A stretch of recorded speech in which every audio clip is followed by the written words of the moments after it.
Hi, my name is Michael Spain. I'm an architectural designer with the Center for Architecture and Design, the AIE program, Architecture and Education.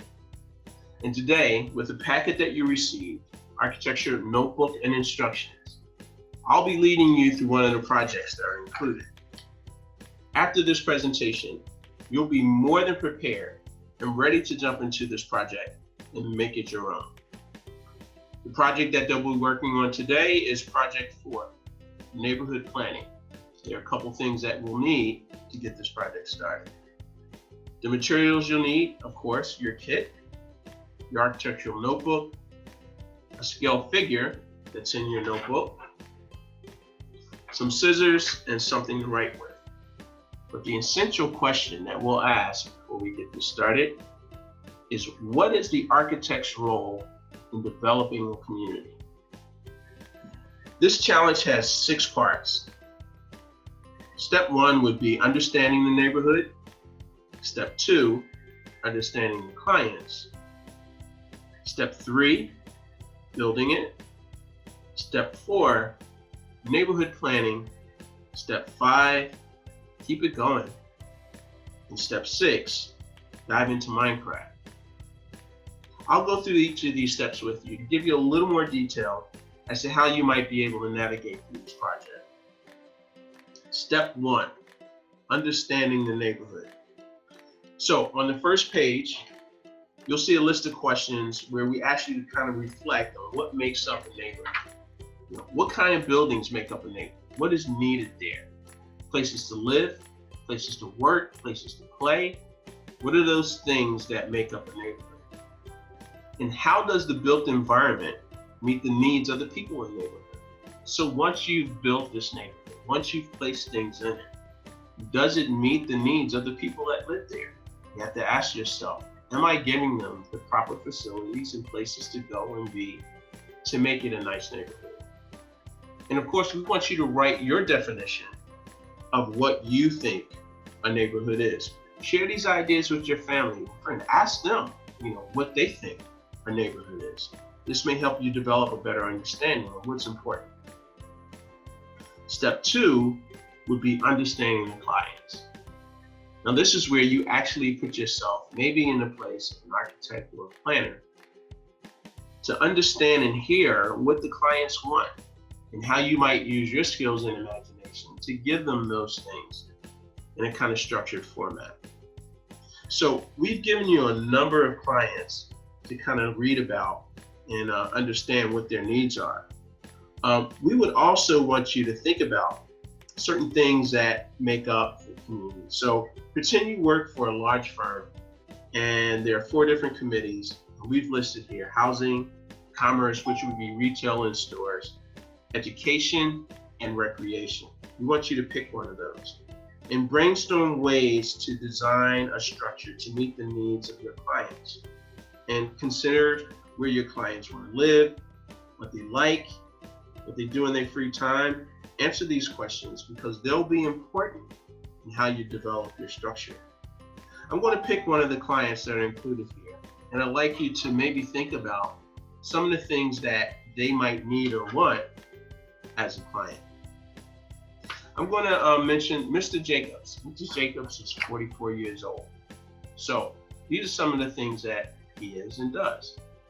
Mr. Jacobs is a principal of the neighborhood school, and he grew up in the neighborhood, and he wanted to come back and kind of help kids and help the neighborhood flourish. School is almost 70 years old, so he needed some repairs. He would like to see what can be done with that. The playground has a few pieces of blacktop, some lines drawn. They use the playground equipment, but it's been in bad shape for some time.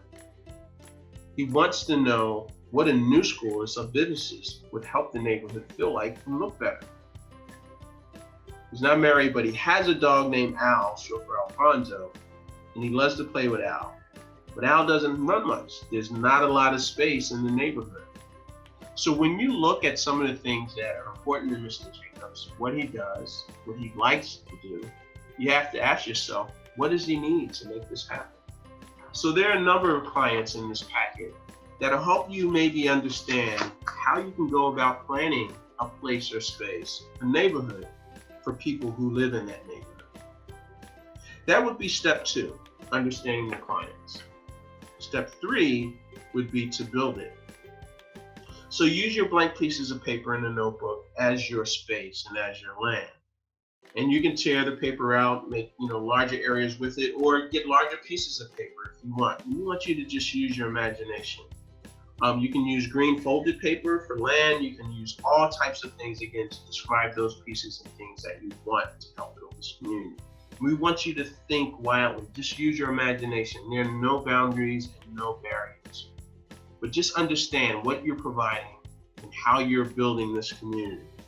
Think about what your clients' needs are and make sure that you incorporate those with your imagination to make these things right. And base the size of your model and the things that you build on this scale person right here. So this person should be able to fit through a door of your store or your house, or if it's 3 stories, again, imagine how tall it would be if people were to live one on top of the other. So this scale figure will help you understand how you might be able to do that. And we want you to plan out kind of like your best ideas.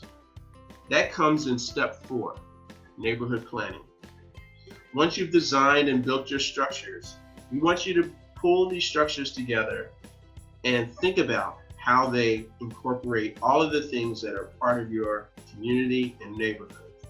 And you should think about moving some things around, because as you plan this, you might think that this store needs to be closer to the school, or is it the residential part?